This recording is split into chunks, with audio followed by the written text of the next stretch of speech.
আসসালামু আলাইকুম, সবাই কেমন আছেন?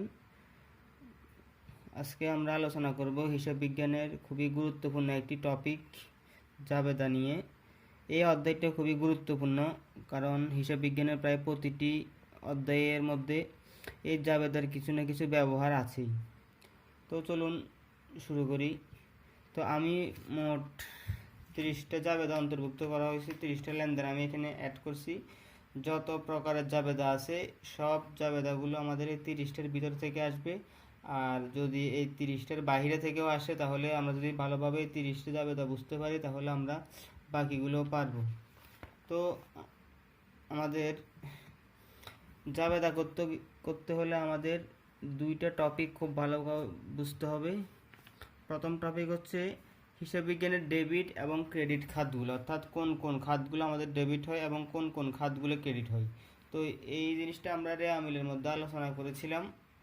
তো ডেবিট খাতগুলো হচ্ছে সম্পদ এবং ব্যয় সমূহ, যত প্রকার সম্পদ আছে এবং যত প্রকার ব্যয়ের খাত আছে সব ডেবিট দিকে হয়। আর ক্রেডিট হচ্ছে দায় এবং মালিকানা সত্ত্ব, অর্থাৎ দায়, মালিকানা সত্ত্ব অথবা মূলধন, এই দুইটি নিয়ে।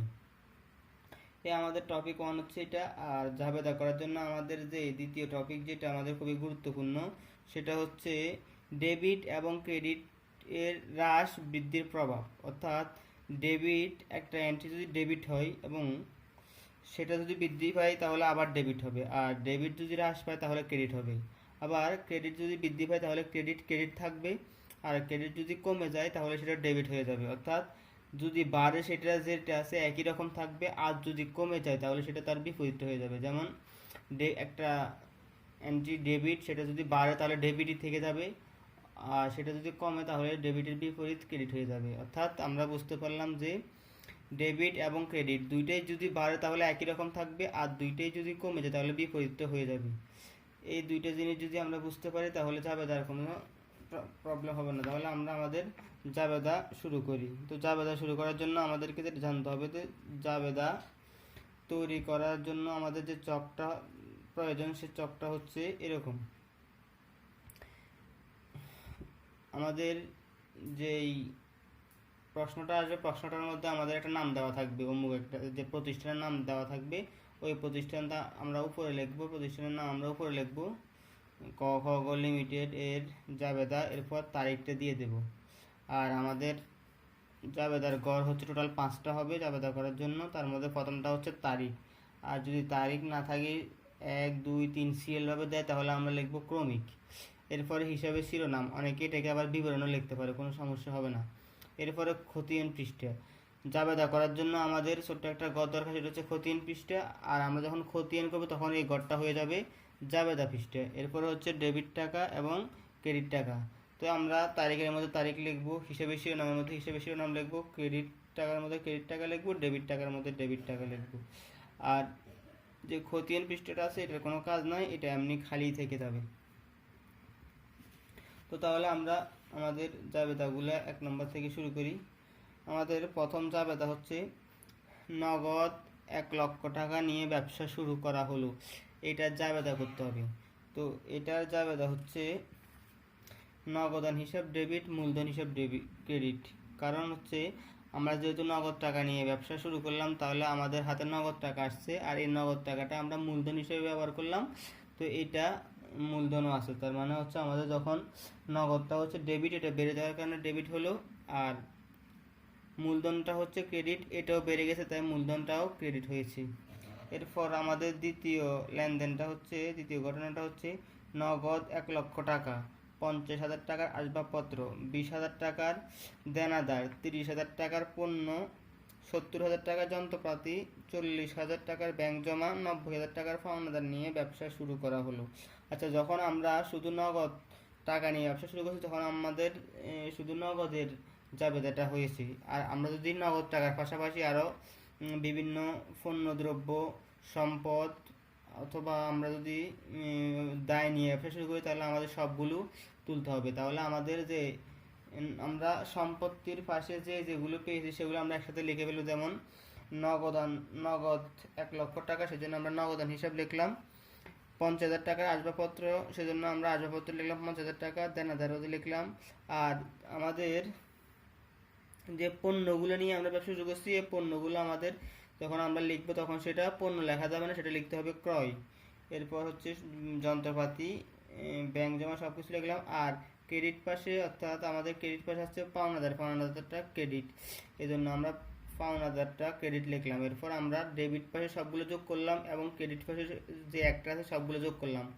যোগ করার পর দেখলাম দোনোটার পার্থক্য হচ্ছে 2,20,000 টাকা। তার মানে আমরা বুঝলাম যে এখানে মূলধনটা হচ্ছে 2,20,000 টাকা। আচ্ছা, এরপরে হচ্ছে নগদে পণ্য ক্রয়। তো নগদে যদি পণ্য ক্রয় করি তাহলে আমাদের নগদ টাকাটা কমে যাবে।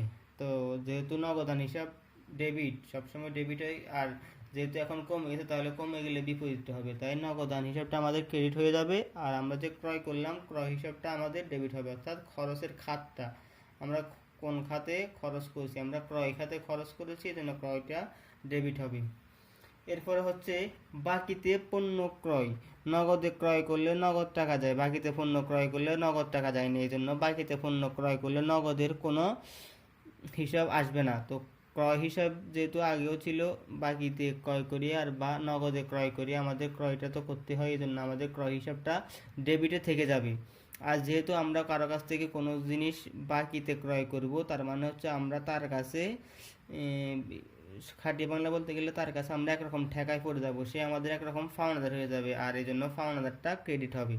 পাওনাদারটা দেয়, পাওনাদারটা সবসময় ক্রেডিট হয়। তাহলে আমাদের বাকিতে যদি আমরা পণ্য ক্রয় করি তাহলে ক্রয় হিসাবটা হবে ডেবিট আর পাওনাদার হিসাবটা হবে ক্রেডিট।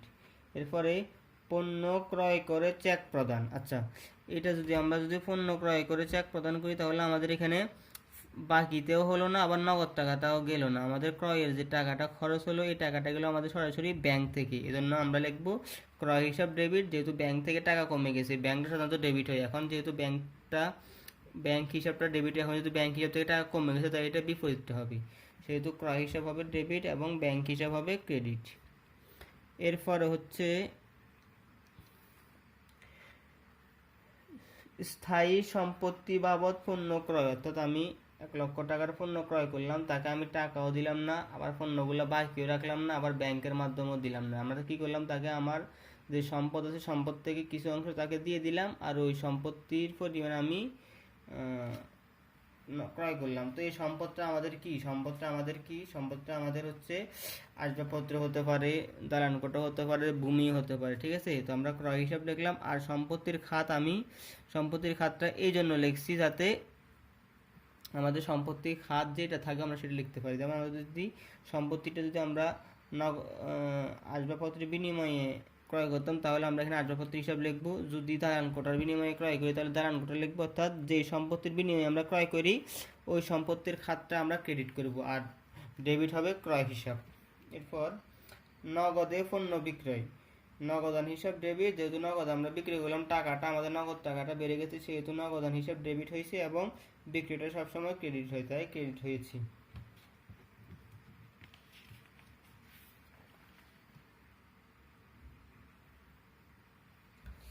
এরপর হচ্ছে বাকিতে পণ্য বিক্রয়। তো বিক্রয় হিসাবটা আমাদের সবসময় ক্রেডিট হয়, সেহেতু এখানে আমরা বিক্রয় হিসাবটা ক্রেডিট করে ফেলবো। আর বাকিতে যদি আমরা পণ্য ক্রয় করি তাহলে আমাদের যেমন একটা দায় পাওনাদার সৃষ্টি হয়, ঠিক তেমন আমরা যদি বাকিতে পণ্য বিক্রি করি তাহলে আমাদের একটা চলতি সম্পত্তি দেনাদার সৃষ্টি হবে। দেনাদার মানে হচ্ছে আমরা ভবিষ্যতে তার কাছ থেকে অর্থ ভোগ করতে পারবো বা ভবিষ্যতে তার কাছ থেকে আমরা সুবিধা আদায় করতে পারবো, এই জন্য সেটা আমাদের সম্পদ। তাহলে আমাদের বাকিতে পণ্য বিক্রি হবে দেনাদার হিসাব ডেবিট, বিক্রয় হিসাব ক্রেডিট। পণ্য বিক্রয় করে চেক গ্রহণ, অর্থাৎ এখানে যদি আমি পণ্যটা বিক্রয় করলাম বিক্রি হিসাবটা ক্রেডিট করে দিলাম, আর আমি টাকাটা বাকিতেও বিক্রি করলাম না অথবা টাকাটা হাতে পেলাম না, টাকাটা আমি ব্যাংকে পেলাম, এই জন্য ব্যাংক হিসাবটা হবে ডেবিট এবং বিক্রয় হিসাবটা হবে ক্রেডিট। 10 স্থায়ী সম্পত্তির বিনিময়ে পণ্য বিক্রয়। এখানে স্থায়ী সম্পত্তির বিনিময়ে আমরা পণ্য ক্রয় করছি, যেরকম যাবে এখানে সেরকম হবে, বিক্রয় হিসাবটা ক্রেডিট থেকে যাবে। আর আমরা বিক্রয় করে যে স্থায়ী সম্পত্তিটা পেলাম, স্থায়ী সম্পত্তিটা আমাদের বেড়ে গেছে, সেই জন্য স্থায়ী সম্পত্তিটা আমাদের ডেবিট হবে। তো আমরা স্থায়ী সম্পত্তির খাতের হিসাবের মধ্যে যে স্থায়ী সম্পদটা আমরা পাইছি সেটা লিখে দিব। এরপরে হচ্ছে ব্যাংক হিসাব খোলা হলো 10,000 টাকা। তো আমরা যখন কোনো ব্যাংকে অ্যাকাউন্ট করি তখন আমাদের কিছু টাকা জমা রাখতে হয় ব্যাংকে, তো ওই টাকাটা দিয়ে আমরা ব্যাংক হিসাব করি। এখানে বলা হয়েছে ব্যাংক হিসাব খোলা হলো 10,000 টাকা, অর্থাৎ আমাদের 10,000 টাকা ব্যাংকে জমা দিয়ে আমরা ব্যাংক হিসাবটা করলাম। সেজন্য আমাদের যেহেতু টাকাটা ব্যাংকে জমা দিলাম সেহেতু আমাদের টাকাটা ব্যাংক হিসাবে আছে, ব্যাংক হিসাবে টাকাটা বেড়ে গেছে, তাই আমরা ব্যাংক হিসাবে বাড়ালাম, অর্থাৎ ব্যাংক হিসাবে ডেবিট করলাম। আর টাকাটা আমরা নগদ টাকা থেকে দিলাম, অর্থাৎ এই জন্য আমাদের নগদ টাকা কমে গেছে, তাই নগদান হিসাবটা ক্রেডিট হলো। এরপরে ব্যাংকে জমা দেওয়া হলো 80,000 টাকা, 12, একই রকম কথা, ব্যাংক হিসাব ডেবিট, নগদান হিসাব ক্রেডিট। আমাদের ব্যাংকে টাকা বাড়ছে এই জন্য ব্যাংকটা আমরা ডেবিট করলাম, আর যেহেতু ব্যাংকে আমরা নগদ টাকা জমা দিলাম আমাদের নগদ টাকাটা কমে গেছে এই জন্য নগদ টাকাটা আমরা ক্রেডিট করলাম। এরপরে 13, বেতন ভাড়া মজুরি দেওয়া হলো 6,000 টাকা। তো বেতন দিই বা ভাড়া দিই বা মজুরি দিই আমাদের টাকাগুলো আমাদের নগদ টাকা থেকে যাচ্ছে, এই জন্য নগদ টাকাটা যেহেতু কমে যাচ্ছে এই জন্য নগদটা যেহেতু ডেবিট হয় তাহলে কমে গেলে ক্রেডিট হবে, এই জন্য এই জন্য আমরা নগদ হিসাবটা ক্রেডিট করলাম। আর যে বেতন হোক বা ভাড়া হোক বা মজুরি হোক যেটাই হোক ওই খাতটা হবে আমাদের ডেবিট, অর্থাৎ খরচের খাতটা হবে ডেবিট, আর নগদ টাকাটা যেহেতু কমে গেছে নগদান হিসাব হবে ক্রেডিট। আর এরপর এখানে একটা কথা আছে, এই যে আমাদের ব্যক্তিগত যদি কোনো বেতন বা ভাড়া থাকে বা মজুরি থাকে এই টাকাটা যদি আমরা আমাদের ব্যবসার কাছ থেকে দিই, ঠিক আছে, তাহলে সেটা হবে আমাদের উত্তোলন। তো উত্তোলন হিসাব ডেবিট, নগদান হিসাব ক্রেডিট। এরপরে 14, ক্রয় করা পণ্য ফেরত পাঠানো হলো। আমাদের ক্রয় ডেবিট এবং বিক্রয় ক্রেডিট। তো ক্রয় যদি ডেবিট হয় তাহলে আমাদের ক্রয় ফেরত হবে ক্রেডিট, আর বিক্রয় যদি ক্রেডিট হয় তাহলে আমাদের বিক্রয় ফেরতটা হবে ডেবিট। তো যেহেতু এখানে আমাদের ক্রয় যেহেতু ডেবিট তাহলে ক্রয় ফেরতটা হবে ক্রেডিট। আর আমাদের এই ক্রয় ফেরতটা কার কাছ থেকে আসে? পাওনাদারের কাছ থেকে আসে। তো যেহেতু পাওনাদারের কাছ থেকে যেহেতু ক্রয় ফেরতটা আসছে, পাওনাদার কমে গেছে, এই জন্য আমরা লিখব পাওনাদারকে ডেবিট করে দেব।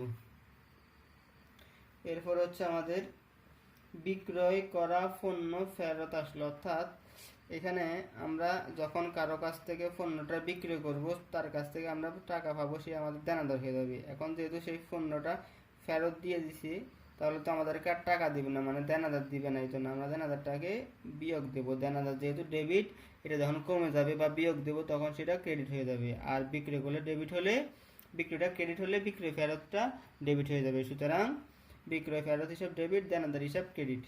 এরপরে কুঋণ সঞ্চিতি বা অনাদায়ী পাওনাদার সঞ্চিতি ধার্য হলে যে কোনো সঞ্চিতি ক্রেডিট, তাহলে আমাদের অনাদায়ী পাওনা সঞ্চিতি বা কুঋণ সঞ্চিতিটা হবে ক্রেডিট, আর অনাদায়ী পাওনা সঞ্চিতি হলে অনাদায়ী পাওনা ডেবিট হবে, কুঋণ সঞ্চিতি হলে কুঋণ ডেবিট হবে। অর্থাৎ যদি হয় কুঋণ সঞ্চিতি এত টাকা তাহলে আমরা হবো কুঋণ ডেবিট, কুঋণ সঞ্চিতি ক্রেডিট। যদি হয় অনাদায়ী পাওনা সঞ্চিতি এত টাকা তাহলে অনাদায়ী পাওনা ডেবিট, অনাদায়ী পাওনা সঞ্চিতি ক্রেডিট। এরপর হচ্ছে আমাদের 17, দেনাদার হতে পাওয়া গেল 2,000 টাকা। দেনাদার কাছ থেকে আমরা টাকা পাইতাম, এই জন্য দেনাদার আমাদেরকে টাকাগুলো পরিশোধ করে দিল। তো আমাদের জাবেদাটা হবে এরকম যে দেনাদার যেটা আমাদেরকে টাকাটা দিল তাহলে নগদ টাকা দিছে, নগদ টাকা বেড়ে গেছে, নগদ হিসাবে হবে ডেবিট। আর দেনাদার যেহেতু আমাদেরকে টাকাটা দিয়ে দিছে তাহলে তো এখন সে আর দেনাদার নাই, দেনাদারটা কমে গেছে, এই জন্য দেনাদারটা যেহেতু ডেবিট কমে যাওয়ার কারণে সেটা ক্রেডিট হয়ে যাবে, অর্থাৎ নগদান হিসাব হবে ডেবিট, দেনাদার হিসাব হয়ে যাবে ক্রেডিট। এরপরে আর আমরা যদি এরপর হচ্ছে 18, পাওনাদারকে পরিশোধ করা হলো। ঠিক তেমন আমরা যদি পাওনাদারকে পরিশোধ করি তাহলে আমাদের নগদ পকেট থেকে নগদ টাকা চলে যাবে, এই জন্য আমরা নগদান হিসাব ক্রেডিট করব। আর পাওনাদারটা এখন আমাদের নাই, আগে ছিল, তো পাওনাদারটা আমাদেরকে বাদ দিতে হবে বা পাওনাদারটা কমাতে হবে। তো পাওনাদার যেহেতু ক্রেডিট, কমাতে হলে তার বিপরীতে করতে হবে, পাওনাদার ডেবিট করলাম। 19, প্রচারণা বাবদ ব্যয় করলে সেটা বিজ্ঞাপনের মধ্যে পড়ে, তো বিজ্ঞাপন হিসাব ডেবিট, আর ব্যয় যেহেতু করলাম নগদান হিসাব ক্রেডিট হলো। এরপরে মেহমানদারি বাবদ খরচ, মেহমানদারিটা আপ্যায়ন খাতের মধ্যে পড়ে, আপ্যায়ন হিসাব ডেবিট, নগদান হিসাব ক্রেডিট। এরপরে 21, ব্যক্তিগত প্রয়োজনে ব্যবসা থেকে নেওয়া হলো। ব্যক্তিগত প্রয়োজনে ব্যবসা থেকে কোনো টাকা নেওয়া হলে সেটা উত্তোলন হিসাবে ধরা হবে, উত্তোলন হিসাব ডেবিট। আর ব্যবসা থেকে যদি টাকাটা নিয়ে ফেলছে এই জন্য ব্যবসা থেকে নগদ টাকা কমে গেছে এই জন্য আমরা নগদ টাকাটা ক্রেডিট করব। পরে সোহেলের নিকট থেকে ঋণ গ্রহণ,